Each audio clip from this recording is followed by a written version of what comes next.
Everyone thinks the secret to outworking everyone is to work harder or longer. But what if I told you that if you're retrying to grind harder than the next person, you've already lost? You're playing a game designed by people who don't understand physics, biology, or even basic math. Think about it. Burnout isn't some badge of honor you wear. It's the guaranteed, mathematical outcome of a flawed strategy. A strategy that confuses motion for progress and hours for results. We've all been there, right? Staring at a screen for 10 hours straight, feeling busy, but at the end of the day, what did we actually accomplish? We mistake being in motion for making real progress. But there's a different way, a different equation.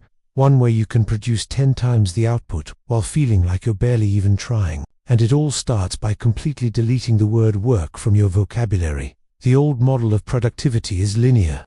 You put in 2 hours, you get 2 hours of value. You put in 12 hours, you get 12 hours of value. Simple, right? Except human beings aren't machines.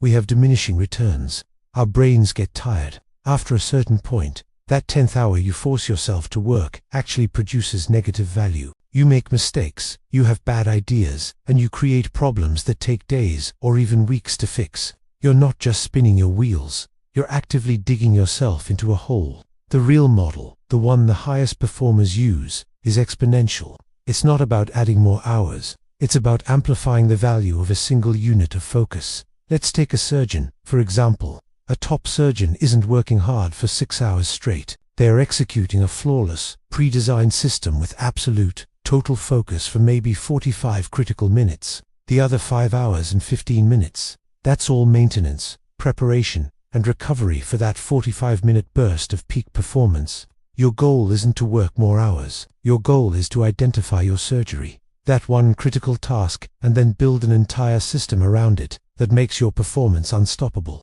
You don't run the engine longer, you tune it to produce more power per cycle. So how do we do this? It breaks down into 3 parts. Part 1 is the surgery identification.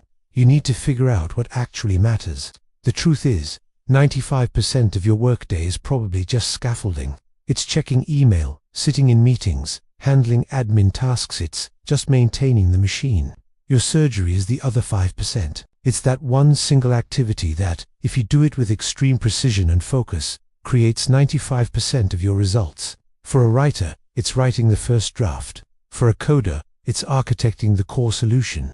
For a salesperson, it's the live pitch in front of a client. Your first job is to find this one thing with brutal honesty.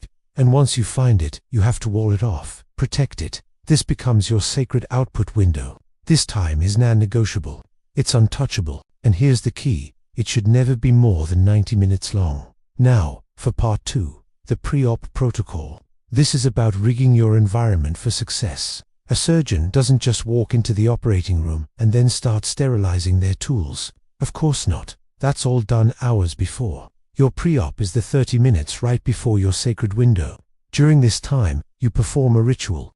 First, digital sterilization. Your phone goes into another room. You turn on an internet blocker. All notifications are silenced, dead. Second, resource deployment. Get all the files, research and tools you need, open and ready on your screen. No fumbling around looking for things once you start. And finally, priming. You review the single, clear objective for this window. Your goal isn't something vague, like work on the project. It's specific. Write the core argument for section 2. Code the user authentication flow. You are not just starting work. You are initiating a launch sequence. By the time your 90-minute window begins, starting is easier than stopping.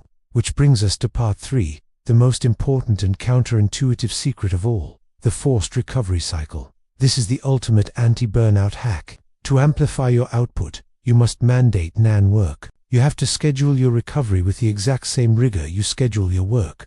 After your 90-minute surgery, you take a mandatory 30-minute break. And during this break, there are no screens, no productive reading, no checking your phone. You go for a walk, you stare at a wall, you do nothing. You let your brain's default mode network connect the dots you just created. This isn't leisure time. This is cognitive reloading. It's what allows you to have another 90-minute, high-output window later in the day without your performance degrading. You are pacing a marathon, not sprinting until you collapse. The old laborer mindset tells us to endure. More hours equals more value. But the professional performer mindset is completely different. It says, my capacity for elite output is a finite resource. It must be strategically deployed and meticulously restored. Think about a Formula One car. You don't admire it for how long it can run on a tank of gas. You admire it for the unbelievable power it generates, in short, engineered bursts. And you admire the entire pit crew system that enables that performance. Your sacred output window is your race lap. Your pre-op protocol is your pit crew. And your forced recovery is your cooldown and refuel. You're not outworking people by suffering more. You are outproducing them by designing a higher performance engine. When you start operating this way, something amazing shifts. That constant anxiety of not doing enough just disappears. You have a new, clear metric for success. Was my sacred window successful today? Yes or no? You stop feeling guilty for not being on all the time, because you realize your off time is a crucial, productive part of the system. It's when your subconscious mind is busy solving the problems your conscious mind just created. With this system, burnout becomes impossible. Why? Because you're never fully depleting your core battery. You're using the output, and then you're immediately plugging it back in to recharge. Let's do the math. A person grinding for 10 hours straight probably produces, at best, 4 hours of real value. The other 6 hours are filled with friction, distraction, and costly errors. But a person using this system produces 3 hours of pure, undiluted, atomic-grade value in 2 90-minute sessions, and they do it while feeling refreshed, energized, and in control. So, who do you think really wins in the long run? Stop trying to outwork everyone. It's a losing game. Instead, start designing your life to outproduce them. Find your surgery, build your pre-op ritual, and schedule your recovery as fiercely as you schedule your work. The grind is a lie told by people who don't know how to build an engine. You are not a beast of burden meant to toil away endlessly. You are a precision instrument. Tune the instrument, protect it, and watch as you achieve more in a single focused morning than most people do in a frazzled, chaotic week. Thanks for watching. If this idea resonated with you, hit that subscribe button for more ways to work smarter, not harder.